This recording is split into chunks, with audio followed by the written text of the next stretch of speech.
Então, dando continuidade ao nosso trabalho de desenvolvimento de modelos de programação linear,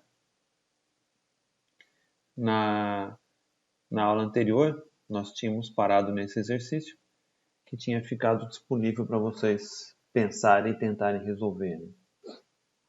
Então, nesse caso, no primeiro momento, o que vocês devem se preocupar então é em tentar ler o problema como um todo, o enunciado, e depois, então, passar a extrair as informações necessárias à construção do modelo. Então, nesse caso, uma empresa ela opera 2 fábricas de papel e essa empresa, essa companhia, essa organização, ela tem um contrato que deve para fornecer 16 toneladas de papel fino, 6 toneladas de papel médio e 28 toneladas de papel grosso. Essa demanda o contrato já está firmado, né? Então vocês simplesmente devem atender ele. O custo de produção na primeira fábrica é de 1.000 unidades monetárias e o da segunda é de 2.000 unidades monetárias por dia, né? A capacidade de produção da primeira fábrica é de 8 toneladas de papel fino, 1 tonelada de papel médio e 2 toneladas de papel grosso por dia, né? A segunda, ela produz 2 toneladas de papel fino, 1 tonelada de papel médio e 7 toneladas de papel grosso, né? O que se deseja saber, né, quantos dias que cada fábrica deve operar para conseguir atender a demanda com menor custo, né? Então, aqui no finalzinho eu já estou dando uma dica para vocês poderem desenvolver a primeira parte do trabalho, que é determinar qual que é o objetivo e quem são as variáveis de decisão para poder construir a função objetivo. O objetivo é minimizar o custo de operação das fábricas. Esse seria o principal, né? A suprir a demanda, a gente vai ver que fica para as restrições, né? Então, basicamente, vocês têm 2 variáveis de decisão. Então, vamos ver na sequência, né? Que é o quê? A quantidade de dias que utilizamos a fábrica 1, que eu aqui chamei de QD1, podia ser X1, X2, tá? Quantidade de dias que utilizamos a fábrica 2, que eu chamei de QD2, né? E o objetivo, que é minimizar o custo de operação. Então, esse é o primeiro passo, né? Então, aí, seguindo aquela nossa, os nossos passos, né? Eu consigo montar, então, a função objetivo, que é minimizar o custo, 1.000 unidades monetárias a cada dia que eu operacionalizo a fábrica 1 e 2.000 unidades monetárias a cada dia que eu operacionalizo a fábrica 2. Então, se eu somar isso, eu vou ter o custo total que eu quero minimizar. Então, aqui basicamente é um modelo padrão, né? Então, nesse modelo padrão eu tenho embaixo do que eu desejo fazer com a função, eu tenho as variáveis de decisão.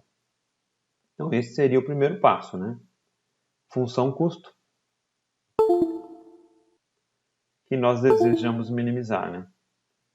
Quantos dias vão utilizar de cada fábrica. Então, uma vez que nós tenhamos feito essa primeira parte, eu posso pensar na segunda parte, que são as restrições que eu tenho, né? Nesse caso específico, as restrições elas estão ligadas não com recursos, mas sim com a demanda que é necessariamente que deve ser atendida, né? Então, as restrições existentes nesse caso eu tenho que entregar 16 toneladas de papel fino. Quem que pode fornecer isso? Cada dia que eu uso a fábrica 1, ela me entrega 6 toneladas. Cada dia que eu uso a fábrica 2, ela me entrega 2 toneladas. Então, se eu somar a quantidade produzida pelas 2 fábricas, dados os dias que eu vou operar cada um, eu tenho que ter pelo menos 16, né? Então, isso aqui a gente vai discutir na sequência, né? A mesma coisa para o papel médio, que eu tenho que ter uma quantidade produzida que garanta pelo menos as 6 toneladas, e papel grosso, que eu tenho que ter pelo menos 28 toneladas. E as nossas não negatividades que a gente já discutiu, né? Então, eu tenho que garantir, né, que eu não vou ter dias de operação negativos. É basicamente uma restrição física matemática, né? A gente sabe que isso não é possível, né? Sim. As restrições, então, né?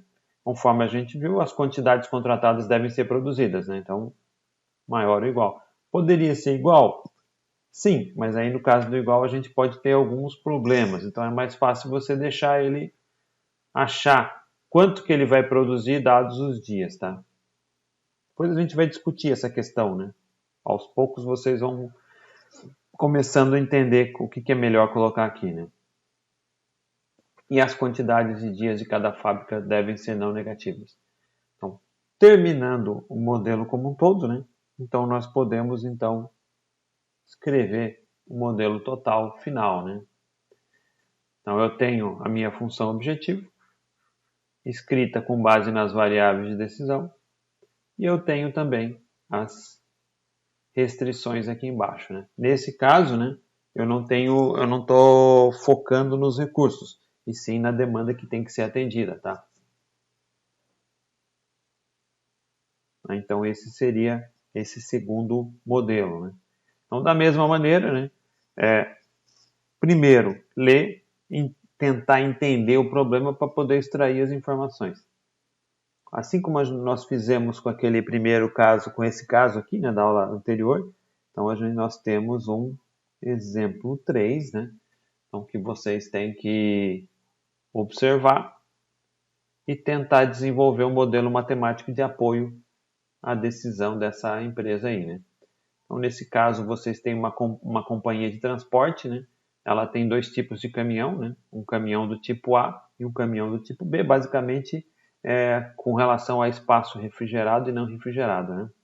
Vocês têm uma determinada quantidade de produtos que tem que ser transportado e o que você quer é minimizar o custo gasto do combustível, né? Então aí vocês têm as quantidades de combustível que cada empresa, cada viagem, né, utiliza para cada tipo de caminhão. Com base nisso, vocês têm que construir um modelo, né? Então, fica aqui, né, vocês podem analisar, tentar escrever um modelo. Na aula subsequente, a gente discute e tira as dúvidas.